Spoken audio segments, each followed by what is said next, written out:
Who makes the decision of who has to live at the old fire station versus the new fire station? Well, that's an interesting question. Today we're at the new Weiland Fire Station and Disaster Operations Center, and it's the open house, and we're going to go inside and see what the festivities are and give you a look inside. City Council and our City Manager, for whom without their support for this construction project. The remainder is funded through a 20-year bond. I'm sitting here with Chief Byrne from the Weiland Fire Department, and this is the open house day, and I can't imagine, Chief, that you could be much prouder than you are today. You're absolutely right. I'm extremely proud and grateful. The community, our city council, our city manager, and all of the city staff had a hand in bringing this to fruition today, and what a turnout from our community to come and see it. I was at the ceremony for the shutdown of the fire department, made a video there, and I'll link it up top. Excellent. But first of all, I got to ask you, it's kind of warm outside today. How hot is it inside that uniform? Well, we're pretty used to it. The gear we wear in fires is a lot warmer than this. So, yeah, I bet it is. It's okay. We can take the heat. 12 bunk rooms, each individual, because they have female and male firefighters.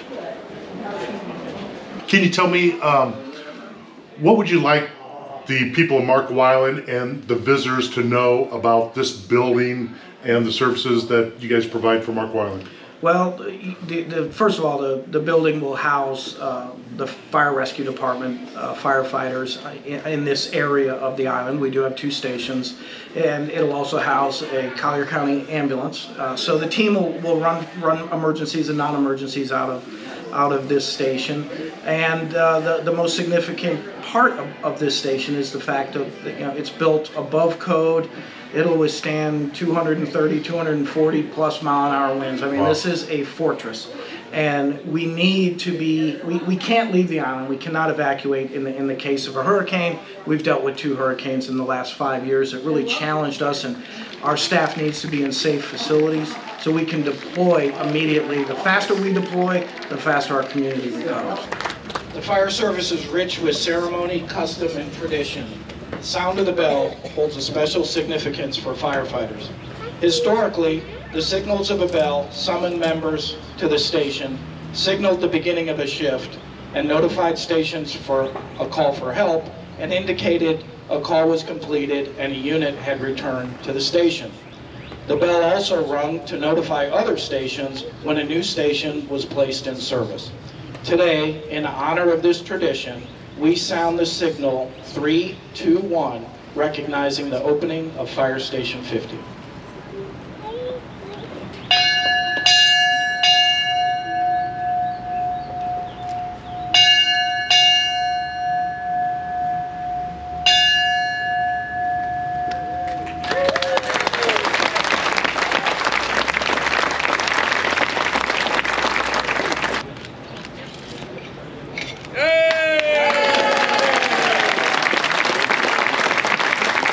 So you mentioned there are 2 fire stations on Weiland. Yes, there is. Can you tell me now, with the new fire station, who makes the decision of who has to live at the old fire station versus the new fire station? Well, that's an interesting question. The other fire station serves us another specific function of the department, which is our marine response. So our fireboat is behind that station. So those that are qualified at a certain level to operate and work on that fireboat get put at that station.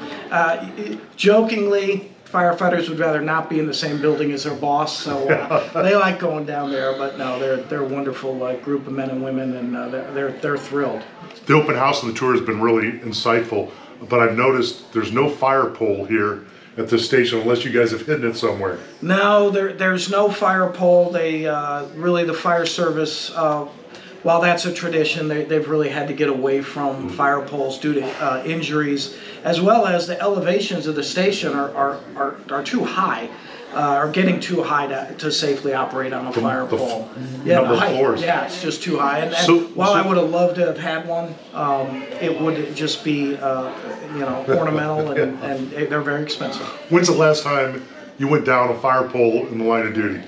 Oh, in the line of duty. I haven't. I have never been in a fire station working with a pole. We never had them on Weiland, but I have done it in the city of New York, visiting. I spoke with a retired firefighter from Colorado downstairs, shout out to Eric, and he said up till the day he retired, which wasn't that long ago, they had them out there in Colorado. Yeah. What's the one thing about this station that surprised you, even though you were involved in the planning and the construction, all that stuff? Were there any surprises at the end, good surprises?